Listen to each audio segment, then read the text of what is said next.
Testing, testing.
Testing 1 2 1 2 1 2 3. Testing, testing.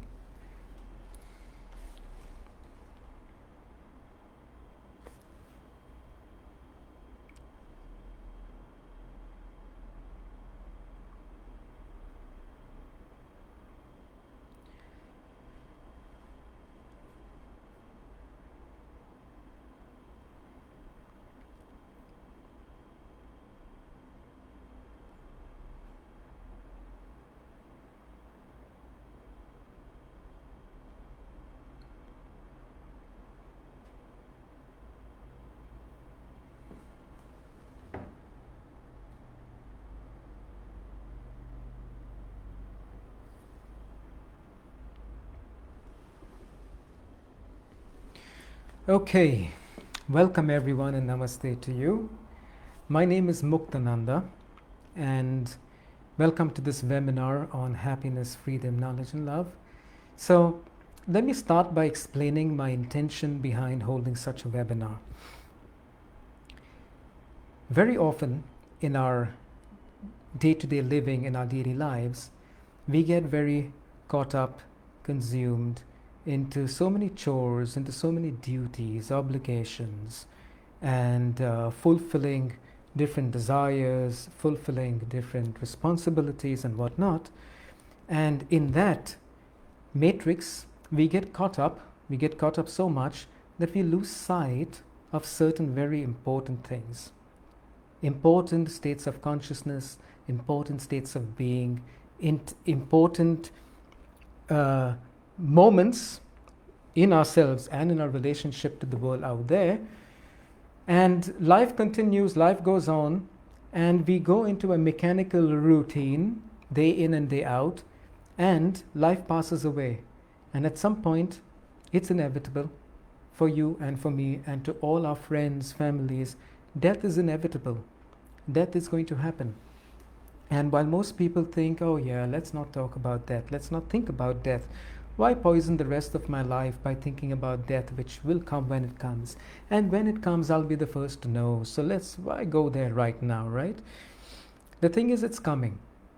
And while we are young, we might think, I have another 20 years, 30 years, 40 years, 50 years or so, and yet it's not guaranteed. It can come anytime. I hope you and me and our friends and families will live strong, healthy, long, prosperous, happy lives. But death is inevitable. The problem is that when death comes to most people, they meet their own death with regret, with pain, with a lot of attachments which are useless, because when death comes, everything is taken away from you. You can't hold on to anything. And then, in the face of death, what meaning did it have? All that drama, all that, this, fulfill this, do this, all the routine, all that stuff we did the whole life. What meaning does it have in the face of death? And the answer is simple. everything is going to get taken away. Everything is going to go. And what will remain in that moment is straightforward and simple. What I say now has been actualized not only by the great yogis, not only by the great mystics and the wise ones. What I'm telling you now has been known to your ancestors who lived and died, to the regular person who lives and dies. And what they meet if they did not live a life that was full in the sense of what the title of this webinar is, full in the sense of happiness, fulfillment in terms of happiness, joy, freedom, true knowledge, and true love. This is the only thing that can be taken back. The only thing that goes with you when death comes is your level of consciousness, whether it is a cultivated, superior level of consciousness or the good old consciousness of the daily people, greed, selfishness, me, and an unleashed egoism, pride, vanity. Not like, please look, this webinar for me, one of the intentions is, apart from giving you some clarity about where are you going, like a little bit of an inquiry, a little bit of a shake-up. We all need this from time to time. And I'm sure you who are listening to me now, you also need a little bit of a shake-up. We all do. And in case you're getting a bit defensive, oh, who is this guy and sitting here going to shake me up? Be patient. I'm not here. I'm with you. I'm for you.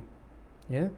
And what I would like for you and I would like for myself is to come back to that center, to come back to that place which is worth coming back to. Life can be distracting. Our minds and our ambitions can be distracting. And then the whole life comes and the whole life goes. And then in the end, what was it worth? It can be worth a lot if it's done right. But when I look around, I see it's not being done right. I see a lot of forgetfulness. And it's forgetfulness for what you want the most. So I'm asking you to close your eyes now and let's make a little bit of an inner inquiry before I continue talking anymore. Close your eyes, internalize your awareness. You can do that by simply focusing upon your breath, like breathing in, breathing out for a few moments, and focus into the microcosm of yourself, detaching from external stimuli and external distractions.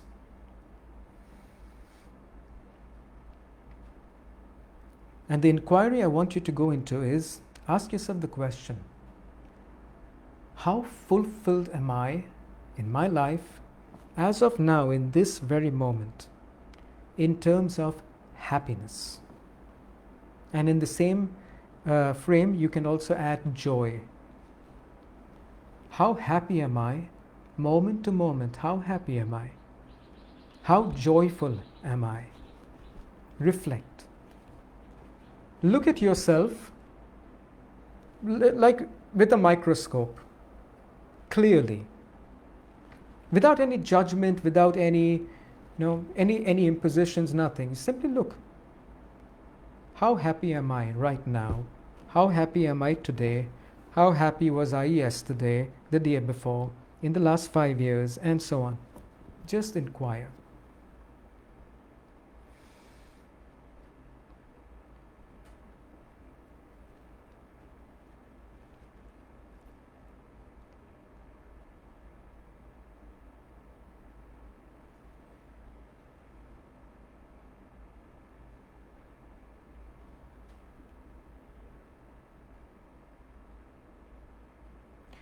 Extend the question. This inquiry you could do for an hour straight and more. But I just want you to get a glimpse of something for now. Extend the question and ask yourself, how free am I? How free have I been? Am I free? And if so, in which ways are you free? Inquire.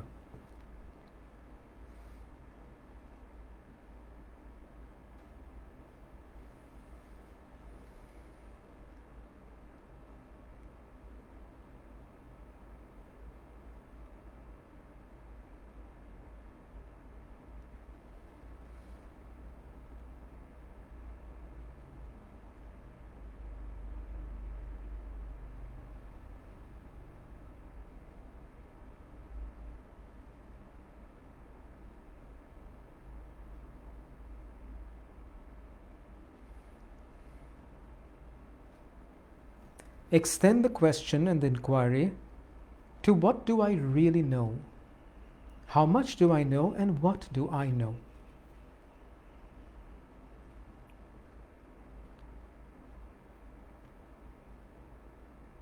What do I know about myself, about life, about the universe, about the existential and absolute truth? What do I know?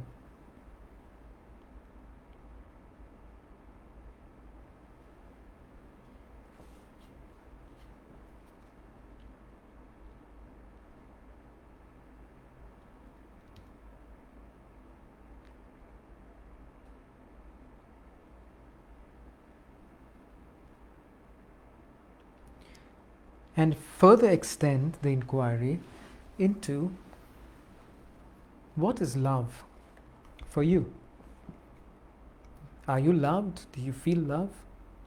Do you feel loved? How does love express from you? What is love?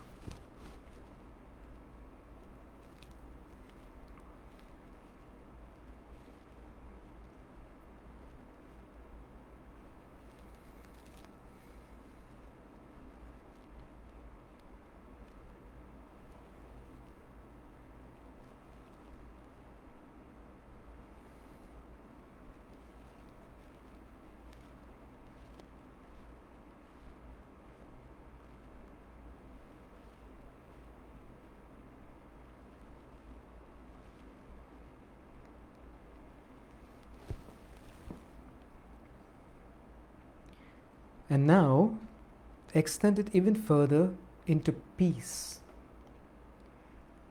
How much peace do you experience in your life? Peace at the level of your mind and peace at the level of your being. Is your mind agitated? Moving? Do you feel at peace? Do you feel at a certain kind of a plenitude? Relaxed, appeased? Or are you unpeaceful and agitated for the most of your moments of life? Inquire. And see it for what it is.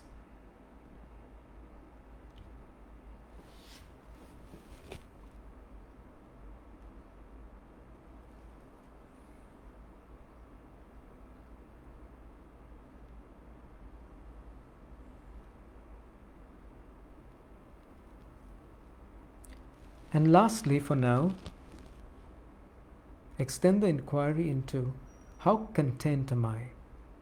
In my life and in each moment, am I more in the direction of contentment or discontentment? Inquire.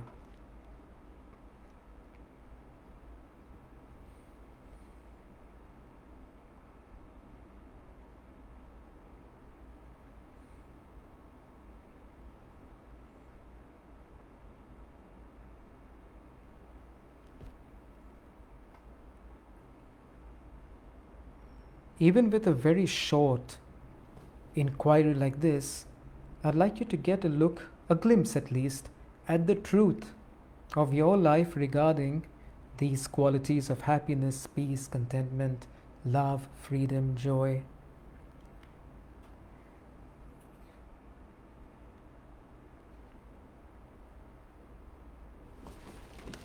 And I think that's enough for now. Take a deep breath and open your eyes.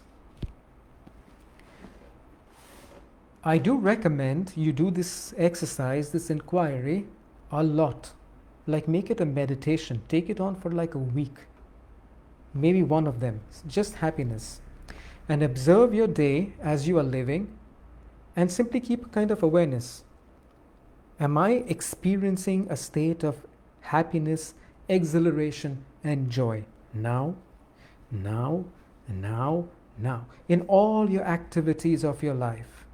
Whatever they may be, whether you are brushing your teeth in the morning or you're making love with your beloved, whether you're cooking food or you're eating it, whether you're doing your job or you're doing some leisurely vacation, whatever is your activity, through those actions, while you are present, while you are alive, are you in a state of joy, exhilaration, and happiness or not?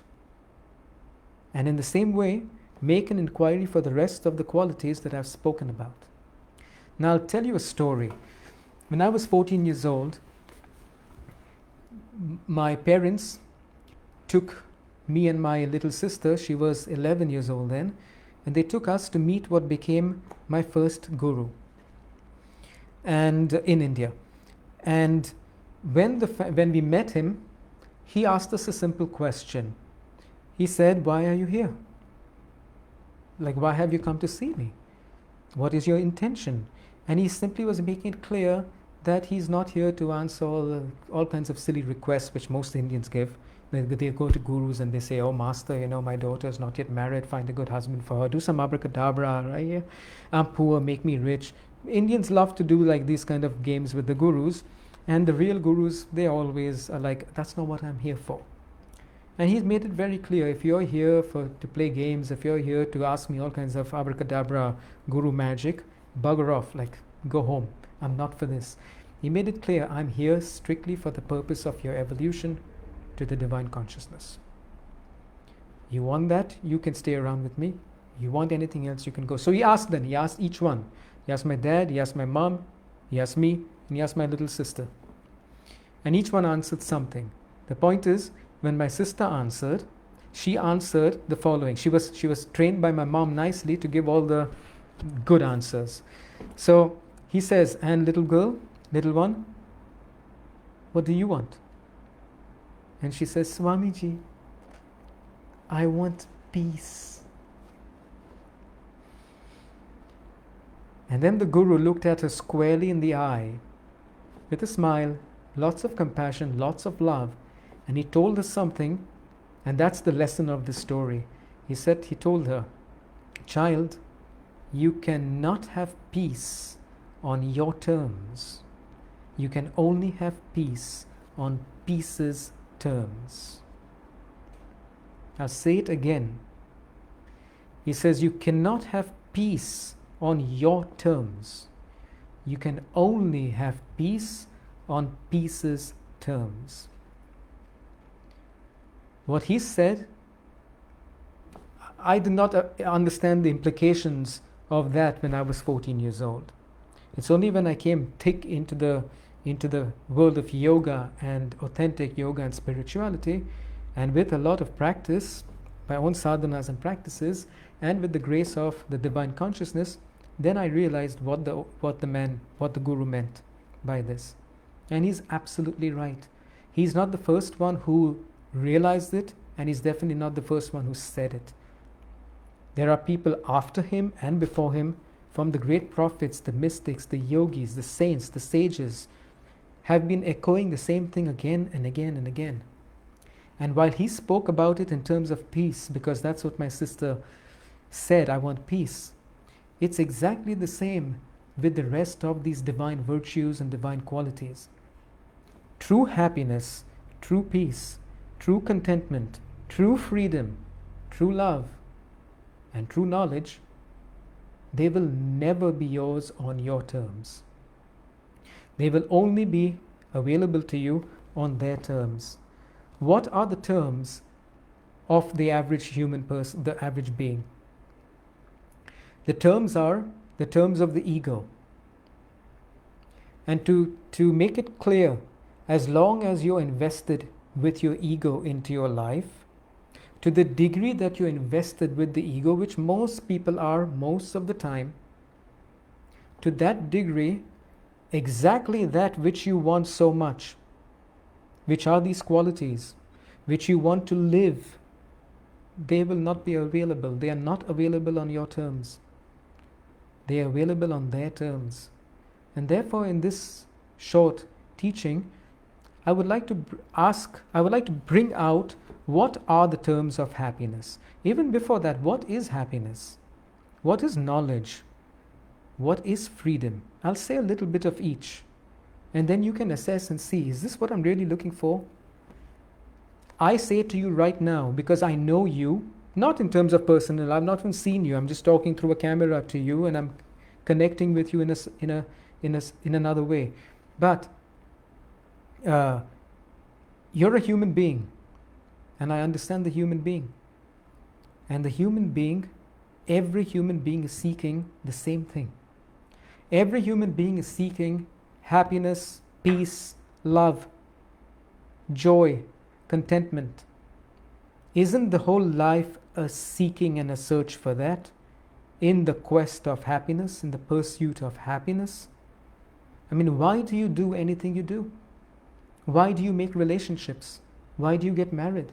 Why do you make children and families? Why do you go for movies and vacations? Why do you make money and then spend the money on, things?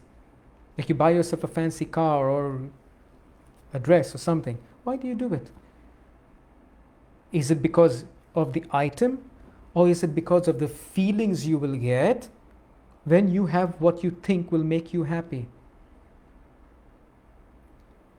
Look carefully. One of the things in our living like this which we forget is we think we want money. We think we want a better house. We think we want better relationship, better sex, better this, better that. That's what we think we want. The question is, when you get the better house, when you get the better sex, when you get the better this and the rest, are you still fulfilled? Have any of you reached a state of fulfillment where now you're so fulfilled you don't want and you don't need anything? You are good as you are. Has anybody reached it? Nobody has. Now, some people did. The mystics did. The yogis did. The saints did. The truth is, you are looking for happiness. In everything, in every venture of your life, you're looking to be happy. You want to be happy. Everything you do or you don't do is to be happy. The big question is, after 10, 20, 30, 40, 50, 60, 70, 80, however old you are, after all these years of your life, have you found the happiness you've been looking for? Have you found the love you've been looking for? I don't think so. If you think so, you are not looking carefully enough. And I have proof of it. Here's my proof. Let's say I lose something. Let's just take something. You know what? It's a flash, it's a pen drive here. I'm just going to use this. Okay. So I have a little pen drive here, and now I lose it somewhere. It's somewhere, it's lost. Now I'm looking for the pen drive. I look. I turn my house upside down looking for my pen drive or my passport, whatever it is. I'm looking. I can't find it, so I keep looking because it's got important data on it and I need it. Eventually, I find it somewhere. Oh my God, look, it's fallen down in that corner there. I take it and I find it, yeah? Now, I found my pen drive. Once I found my pen drive, do I continue looking for it? Do you continue looking for something once you found it? Whatever it might be. Does it make sense that I have now found that pen drive and I know I found it? Like, it's clear. I found it. Here it is, yeah? And I keep looking and say, where's my pen drive? Where's my pen drive? Have you seen it? Have you seen it? Have you? I can't. Does it make any sense? You'll say no. Because when you know you have found something, you stop looking for it. Because you found it, right? Now I'm turning the question to you. Are you still looking for happiness? Do the mathematics. If you're still looking for it, and I know you're looking for it, this is not a judgment, by the way. We're all in the same boat, more or less. Yeah? If you're still looking for it, it means you have not found it. The same thing goes for peace, contentment, true knowledge, true love, and freedom. It's just the same. So then my question is, if after all these years of looking for, and I'll just stick with happiness for now, happiness, in the way you have been looking, and you haven't found it yet, what are the chances in the next 10 years, 20 years, 30 years, 40 years, you are going to find it looking in the same way you're looking until now? It's just an inquiry. What are the chances? If I lose my passport, I'm right now on the island of Koh Phangan. It's one of the islands in the southern part of Thailand. Very beautiful tropical island. And next to us, we have a neighboring island called Koh Samui. Okay, it's much bigger, more like a little city. This one is a more relaxation time island. So, if I lose my passport on Koh Samui and I look for it on Koh Phangan, I look hard. I make a lot of efforts looking for it.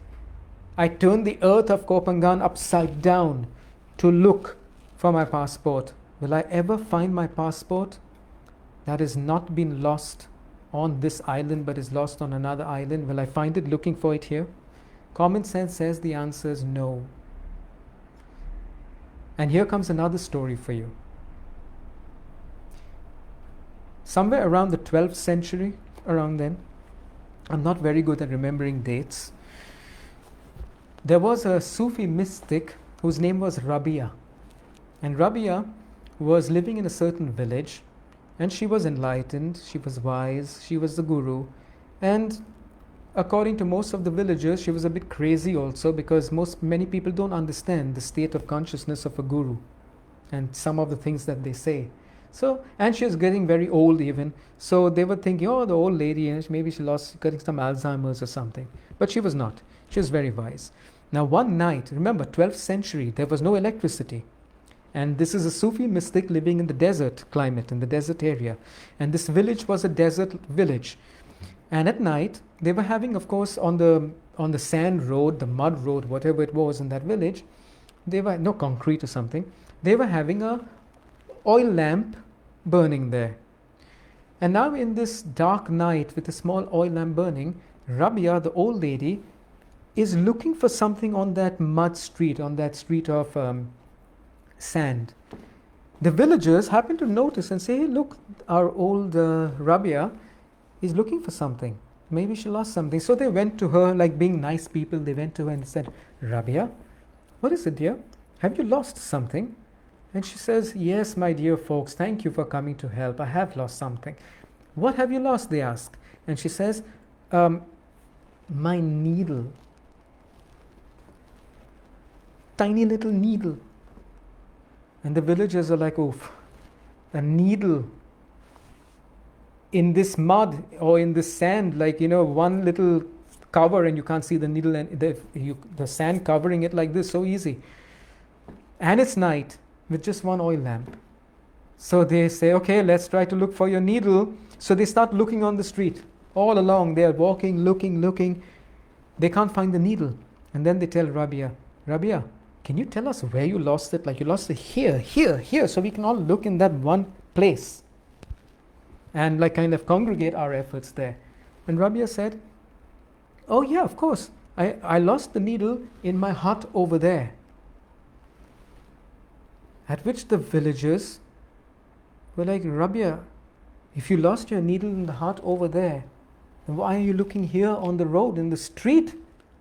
And she says, well, my dear folks, my house, look, there's no light in my house. The light is here, so I'm looking here for my needle. You can imagine the village folk start to give her some wisdom. They say, Rabia, this doesn't make any sense. Because if you lost your needle in your house over there, you're looking for it over, you're not going to find it. And she says, but I can't see anything over there because it's dark. And they said, Rabia, if it's dark in your house, you need to bring the light in. Bring the light in your house and then find what you're looking for where you lost it. And then Rabia, the old lady just straightens up because it was a act. She wanted to teach those villagers a lesson, and via this thing, she taught us a lesson. So she straightens up and says, oh, so wise you are all, huh? And she says, tell me then, where have you lost your happiness and where are you looking for it? And she says, you're looking everywhere outside of you.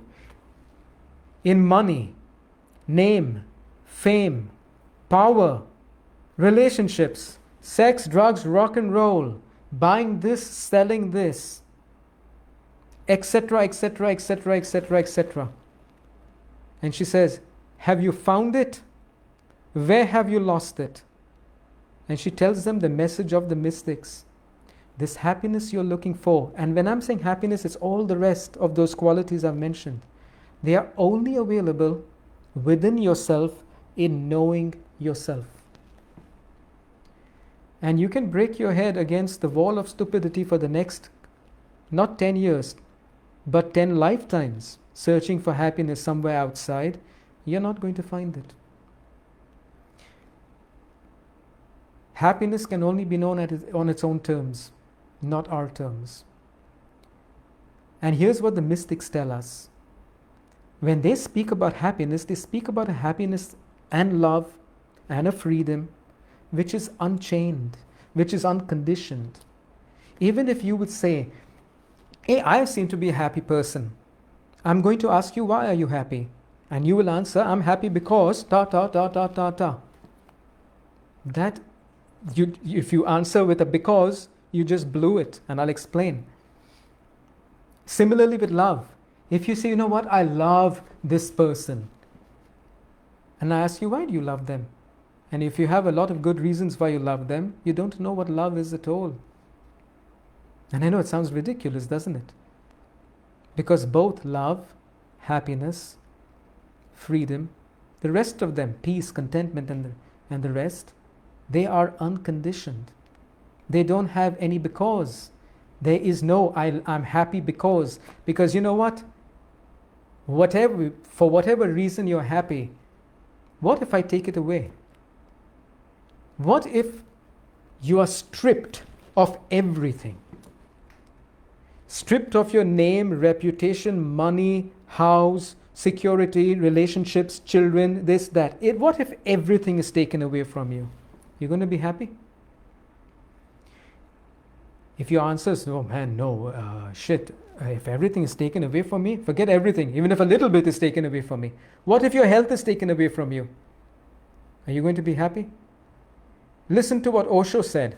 When there was this whole scandal in America a couple of decades ago when Osho was still alive, in Oregon, they built this ashram there, blah, blah, blah. There's a Netflix documentary also on it. I don't know how much is true, how much is not.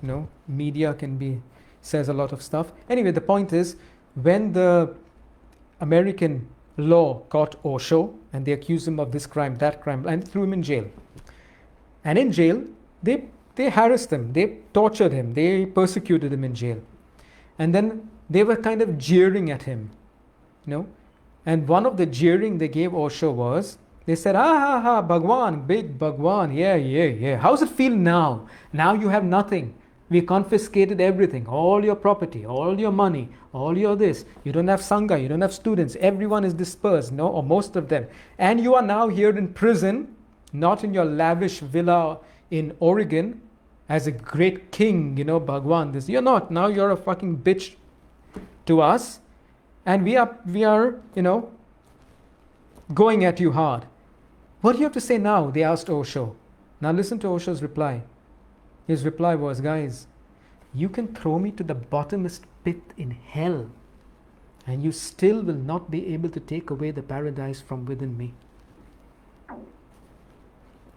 That answer shows us something about the consciousness of Osho. That he is controversial, that he can be naughty, that he, whatever, this, that, and the rest. The point is, this was a true mystic. Because unless you say, oh, maybe the guy just faked it. I don't think so. You can't fake these things. When you're thrown to jail and everything's taken away from you, and you're getting a whooping and physical and emotional torture and whatnot, you can't sit there and fake it. It will show. And Osho was like, you can throw me to hell. And even if you throw me to hell, you will not be able to take away paradise from within me. So what does Osho know about happiness in terms of an experience that you don't know yet? Because if the things that make you happy are taken away, you will be miserable. If the people who love you today don't love you tomorrow, you will be miserable. So is that really happiness and love? The mystics tell us these divine qualities that are on the name of this presentation, of this webinar, they are if it's true, if it's real, Even death cannot take it away. No mortal, no God, and not even death can take it away. That's the only thing. If it's true, it's with you forever and ever and ever. So then the question is, what's the difference between the quality of happiness, love, and freedom, knowledge, peace, contentment? We can go on with the list. I mean, those 4 words that I use as the title of this webinar, the whole family, if we just wrote all of them, it would be too long of a title. Teresa and I just put a few out there. But what's the difference in the quality of the average person's happiness and the happiness of Ramana Maharishi? Ramana Maharishi says, go on the internet, see photos of Ramana Maharishi, see some video clips of Ramana Maharishi, a great sage from Arunachal, the south of India, who set up his ashram in Tiruvannamalai.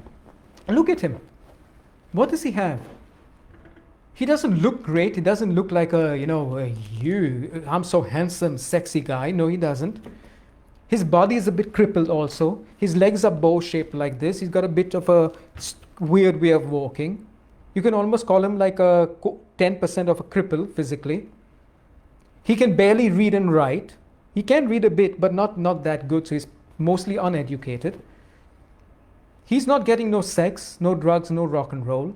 He's there with a little loincloth and a stick, and he's walking around like this. That was the way he lived. So the guy doesn't really have money. Okay, with name, fame, it's like he's known as a guru, but not like, hey, I'm Brad Pitt and I'm, rich and famous. None of this stuff. He has no worldly power.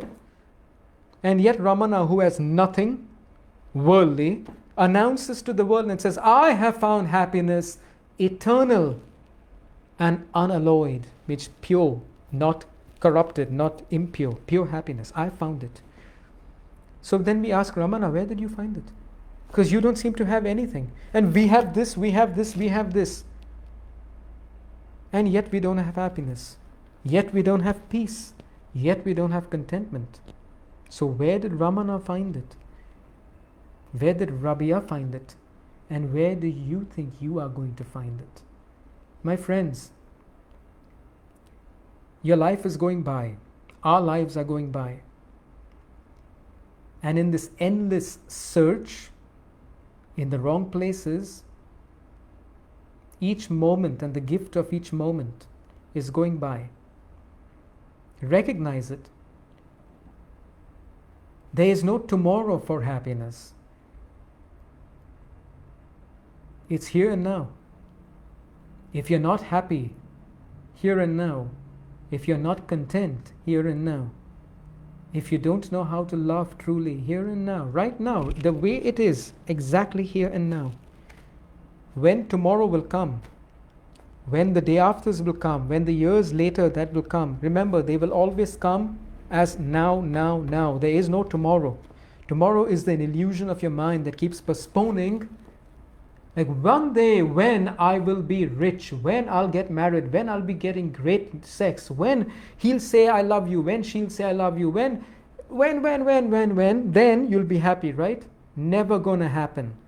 Never, ever gonna happen. Look around, guys. People got rich and they're still miserable. You have attained to many goals in your life and you're still not happy. Truly happy. The happiness that I am speaking about is called Ananda. In the Indian spirituality, this mystical happiness, the unconditioned one, which cannot be changed, corrupted, distorted, diluted, snatched away from you, that is rooted in you forever and ever. This happiness is called Ananda. Pleasure is something else. Most people mistake happiness for pleasure and pleasure for happiness. And as Buddha said, all pleasure is always going to be choked by pain. It's inevitable. You know it. You've lived. You know it. That which gives you pleasure today gives you pain tomorrow. That tomorrow could be whenever, but it turns painful. Pleasure and pain are two sides of the same coin. The Hollywood the dream is, I want pleasure, pleasure, pleasure, pleasure of all kinds. And no pain. Right? I don't want to be hurt. I don't want to suffer. I don't want pain. It's impossible. Wake up from this delusion. Pleasure and pain are the two sides of the same phenomena. They are the same phenomena. Happiness is transcendental. It's not in these two. And if you have this side of the hand, you're going to have this side of the hand in equal proportion, sooner or later. We cannot contest the wise words and the spiritual wisdom, intuition and knowledge of Buddha. Only a very arrogant and a blind person can say Buddha is wrong. The life is showing it. Happiness is not pleasure. Pleasure is called sukha. They have different names. Happiness is something that is a shining. And that shining comes from what? This brings us to knowledge. It comes from knowing yourself. They are related. And what does knowing yourself mean? And how do we get there? This explains the existence of all the spiritual parts on our planet, the religious parts and the esoteric parts of spirituality. I understand that today religion has kind of lost its what do you call it? Glamour. It's not the right word really. Like people are not really pulled to religion in the day and age we live. Maybe some older people, but how many young people do you know who go to mass and go to church, go to synagogue, who pray the religious way and all that? Hardly any. And there are many reasons for it. Maybe we make a webinar on that one day, just on why religion has gone down the drain for most people. But the point is, every religion, the core of it still remains till today. And we have had, every religion has created many, many saints, men and women who became great saints from that path. They work if they're done right. But most people are unable to do it the way it's supposed to be done. And then many people come to yoga, they come to Taoism, they come to Sufism, they do Tantra, like alternative spirituality, alternative to the religion. But all this Kabbalah, Sufism, yoga, blah, blah, these are esoteric spiritualities. And my point is that whether exoteric, like the world religions, or the esoteric spirituality, they are all announcing the same thing. That happiness and self-knowledge are one and the same. And therefore the inspiration is the following. I'm not saying you have to stop making money, spending money, buying stuff, getting yourself a better house, a better car, a better family, whatever, that to improve your daily life, this, to improve it, to improve your health, to improve the way you look, to improve. No, improve it all. You should make efforts to improve it all and get better. And why not? If in your bank now you have 50,000 euro, make it 100,000 euro. Make it 1 million euro, make it 10 million euro. The more, the better. So I'm not saying you have to cut yourself out from living and turn into a hermit to be happy. That's not the point at all. I'm saying you can go ahead and fulfill yourself in your life, and you should fulfill yourself in every way, financially, emotionally, psychologically, in terms of knowledge of this or that, arts, music, whatever makes you fulfill, sex, good relationships, family life. If you want to have kids, make great children, grow up great children in the world. All that is good, it's more than good. I'm just here to remind you, it's not going to make you happy. You will not find happiness in it. That people do all that chasing happiness, that's the problem. And the message of all the traditions and all the gurus and all the mystics has been, look within yourself. And only in knowing yourself, like Ramana says, in knowing myself as what? Who am I? Here are the 4 fundamental questions of the mystics. On every place of this planet, the 4 fundamental questions are, who am I? Really? It's easy to just push the question in the garbage or make fun of it and say, come on, what a silly question. Who am I? Man, I'm Walter. And I am 35 years old and I'm an engineer, and you're asking, who am I? Are you crazy? Wake up, man. No. Listen, I'm not talking about who am I in this social daily life sense of it. If you don't know who you are from that standpoint, then the next step is the mental home. You know who you are. I'm a man, I'm a woman, this is my name, this is this, I do this, I don't do this, and you know who you are. When death comes and all of this is gone, who are you then? What are you then? Can you answer that? Because now you're no longer this body, you're no longer this mind that listens to me and evaluates is dead with death. It's not continuing, not this mind, another part of the mind continues, which you don't know yet. There's much about oneself you don't know. Much. And everything you know about yourself will be dead when death comes. Your conscious mind is gone, your physical body is gone, your senses are gone. Your passions, your knowledge, your regular knowledge, it's all gone, your talents are gone. Who are you then? And the mystics have confirmed, they have actualized this. And they've said it again and again. Jesus said it when he says, the kingdom of heaven is in everyone's hearts. What is this kingdom of heaven that is in everyone's hearts? Krishna calls it, in the Bhagavad Gita and his teachings to Arjuna and then to us, he calls it the Atman. In India they call it Atman. Jivatman, if you wish, the individual soul. What is the nature of yourself? Are you more than your body? Well, let's make an inquiry.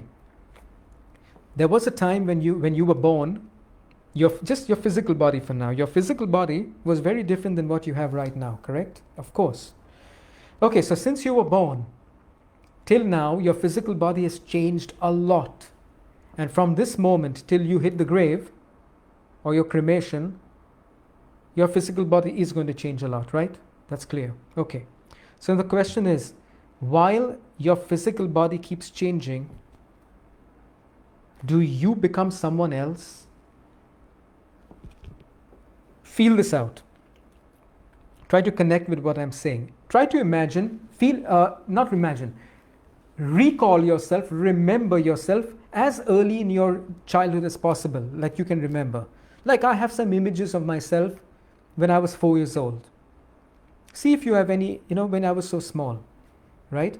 And I'm asking you, you had a 4-year-old, 3-year-old body, and you were doing what you were doing.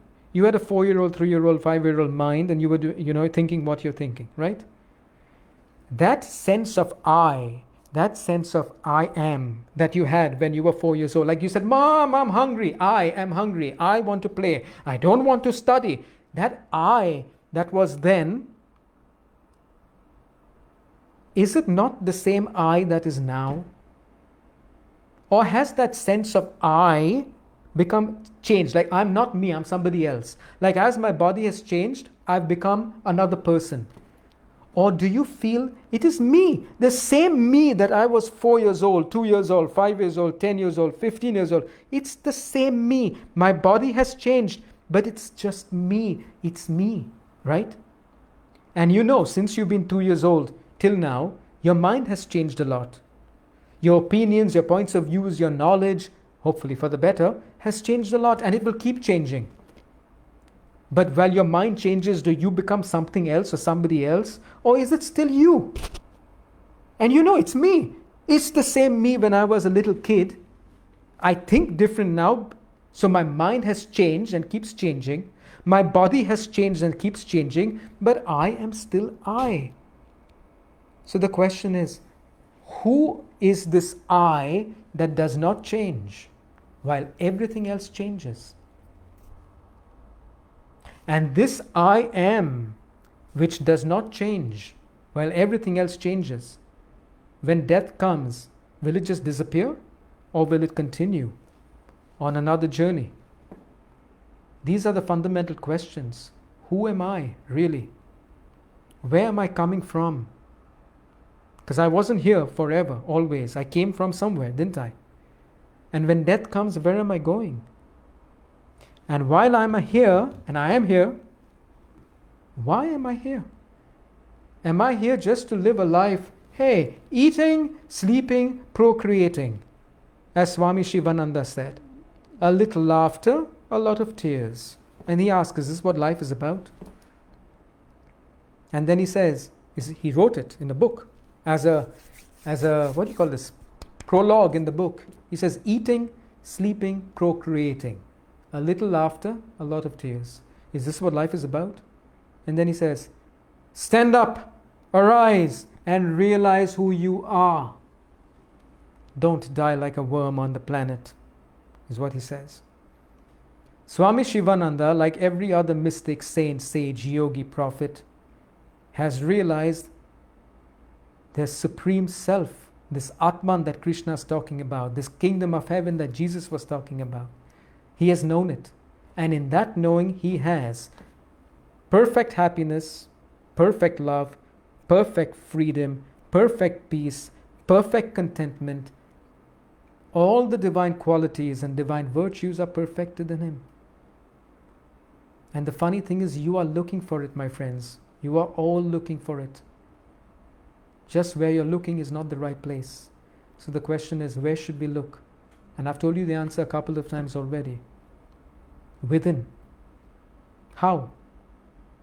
That's where the spiritual practices come in. That's where yoga comes in. That's where Tantra comes in. That's where Christianity comes in. That's where Buddhism comes in. That's where Hinduism, whatever. That's where this comes in. Because every single spiritual path, you have to find the one that fits with you. There are many. And there are many because different people are different temperaments. And you'll find a path for you.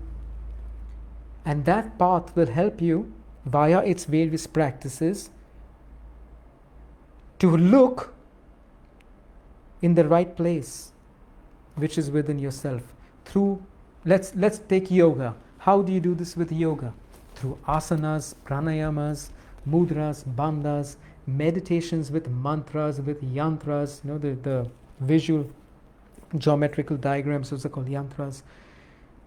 And so many other forms of meditation, whether it is meditations from the Kashmiri Shaivism, I don't know what to call it, texts or place, tradition, Kashmir Shaivistic tradition, or whether it is Laya Yoga, whether it is mantra repetition, whatever. There are so many different forms of meditation. That's in yoga, that's in Tantra. But what about Buddhist meditation, Vipassana? What about Buddhist lifestyle? What about there? There you have a path there also. There's so much. And every single one of these paths is bringing you within, taking you within, and bringing about through an evolution of your consciousness the answer to this question, who am I? And the answer will not be a logical answer. It will not be intellectual answer. It will not be an answer in words. It cannot be. Because if it is, it's not the answer. It will be an answer that's beyond any understanding. Understanding is too small for this. It will be an answer beyond anything you can visualize or contemplate. It will be an answer in silence. It will be an answer in pure consciousness, pure awareness. I know, I understand these words they don't really convey much, and yet they convey something. But there aren't better words for this to describe that experience that you're searching for. And that's what makes your practices and your spiritual paths valid. In this presentation, now you see what has been my goal. It is to remind you of what you have known. It is to remind you of what you have been told again and again. You've read books. I mean, if you are here listening to this presentation, you've read a couple of books on spirituality, and it's impossible they have not echoed what I've just told you. But we forget. We read a book, we hear the message of a mystic, 5 minutes later we have forgotten again. And these things have to be hammered. They have to be really hammered. And not hammered externally. You have to do it for yourself. That's why do the inquiries I was asking you to do in the beginning of this webinar.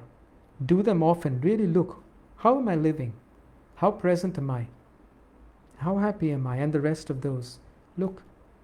The first thing we need to see is, am I living in this kind of a wet dream here? Do I really think I'm happy and I know what love is when actually I don't? Get to see the situation correctly. And once you get to see correctly what's the situation, where am I right now in my life with these qualities and virtues which I want? If you'd say I don't want to be happy, fuck all this, that's one thing. But I know you want to be happy, and I know you are craving love. People commit suicides because they feel they are not loved and this and that. No? It's never going to be, you're not going to have love this way. How can you have love from another who don't even love themselves? They think they do, but they don't. It's all within. And when you have happiness, you have peace. When you have peace and happiness, you have contentment. When you have peace and happiness and contentment, you have love, peace. They all come together. You have one, you have all the rest. It's like my fingers of this hand. I caught one, I caught the rest. They are sisters to each other. Why? Because they are your very nature. Your very nature, your true nature is happiness, is love, is contentment, is peace, is joy. It is the very quality of who you are. It is not something that you have to make. It's not something that you have to earn or build. It already is. You are it right now. You are it. I am it also. But why don't we experience it? Because we don't connect with that part of ourselves. That's why we are lost in this. So do the things of your worldly life, but make time to look within and to know yourself. Know yourself as exactly these qualities, and then you're a shining to the world, to yourself and the world. And yes, it's a process. It's not an overnight thing. It's an evolution, step by step. You need to have a guide, a teacher, a mentor, someone who can lead you gradually, step by step, because they've been there and they know how to take you there. And therefore, when it comes to anything, there are a couple of ingredients you need. You need to know where you are now. This is for business, for money making, for anything in life. And also for happiness and love and the divine virtues. What you have to first know where you are. If you want to make a lot more money, first of all, know what your financial situation is now, right? Without any dream, like, I'm okay. No, it sucks. My money situation sucks. I see it for what it is. Okay. Know where you are to begin with. 2, you have to know your destination. What's my goal? I want to have, in the next 5 years, $50 million. Okay, so you have a goal. You know your goal. But you have to really know it. You see? I know, but $50 million is quite clear. But with happiness, love, it's not that clear. Because there's so much misunderstanding about what is happiness, freedom, love, and what not. So first we have to get clear what is real happiness. What is real freedom. What is true contentment. I gave you some hints today. And once you know clearly what the target is, then the next question is, I need a map. I need a recipe. Right? If I'm in a town that I don't know and I want to get somewhere, I need to know first where I am now. Where am I standing? Okay. And then I need to go to that, Grand Central Station. Okay. I need a map. I need a guide. I need a system, a guide, a person to guide me there. And that's the recipe, the map. And thirdly, what you need is the right course of action. Buddha called it right action. The map is right knowledge. Buddha called it right knowledge. So, know where you are, know what your destination is, then find the right knowledge to get there. And it's not just like find it now, it's a whole process. It's like years of inquiry, training, practice, and whatnot, and the right actions. You have to walk the spiritual path correctly. It's not just going to happen sitting and wishing for it. I'm just going to wish it and it's going to happen. Because this I am that you are, this state of I am, the true joy, true knowledge, true happiness, true love, that you are,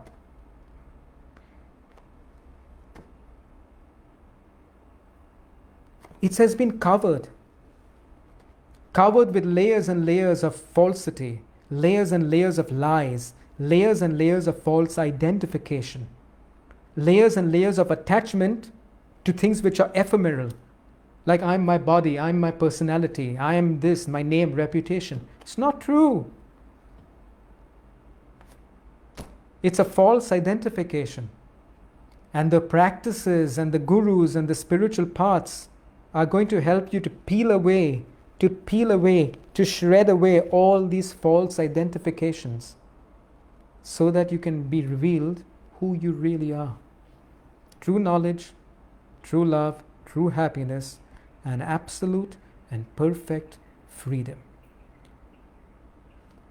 When you contemplate, how free am I really? Contemplate this. I'll leave you with this one, because I didn't say much about freedom, right? But how will you define the word freedom? What is freedom to you? Total freedom. I'll tell you how I would define that for myself. Check if this makes any sense, okay? Freedom for me is, if I say I am free, right? Then I can do, I can have, I can be whatever I want, whenever I want, with whoever I want or not. Basically, I am the master of this universe. That's what freedom means to me. Because if there's something I want and I don't get it, how is that freedom? If there's something I don't want and I get it, how is that freedom? You want examples? Look at your life. Look at people's lives. Who in the right mind, unless they are seriously a masochist or something, wants disease? Do any of you want to be ill? No, not even with a cancer, even a flu. Do you want a flu? I sure don't want a flu. No? For 2, 3, 4 days and sneezing, wheezing, all that shit. Who wants a flu? I don't. I guess you don't want a flu either. Question is, you don't want a flu, and yet you get a flu. Question, are you free?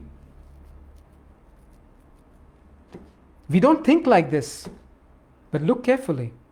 If there's something you say I don't want and it's still coming to you, then who's in charge of your life? Are you free? Because if you were free and you didn't want a flu, you would not get a flu.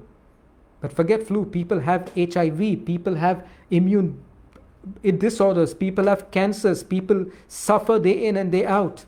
And they don't want that disease. And yet they have it. How is that freedom? Some of you might be saying, I definitely want more money in my life. And you try hard for it and money is not coming the way you want it. How is that freedom? Because if you're free and you want something, you get it. It comes to you.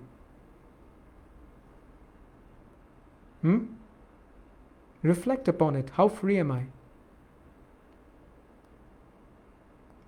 What I would suggest is, you're not free. You're chained by the force of karma, and what the karma allows, it allows, and what it doesn't, it doesn't. The spiritual paths are there to break these chains. And in the knowing of yourself, that's when you are free.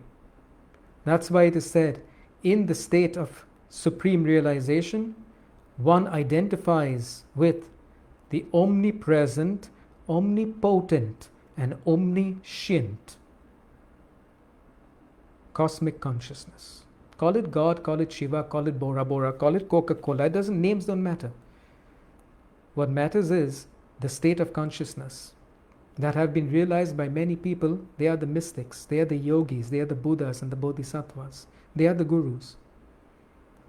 You want that? Would you like to be the master of the universe versus a victim of disease, this, that, daily life, society, rule? Do you want this? It's available right here, people, right here. It's available. It's your very nature. Your Atman is free, eternally and unconditionally and perfectly free. And yet you live like a slave. Again, this is not a judgment. This is not I'm not insulting you. I'm shaking you up a little bit to ask yourself, how am I living? And is this how I want to live? And is this how I want to die? Do I want to live like a slave and die like a slave? A slave to the societal norms, societal way of thinking, a slave to my desires, a slave to my attachments, a slave to my blindness and ignorance, a slave to my ego? Or do I want to shine for what I really am? Meditate upon it, contemplate it. I hope you have received this presentation in the way I intend it to be, which is like a little bit of an inquiry, reminder, wake up.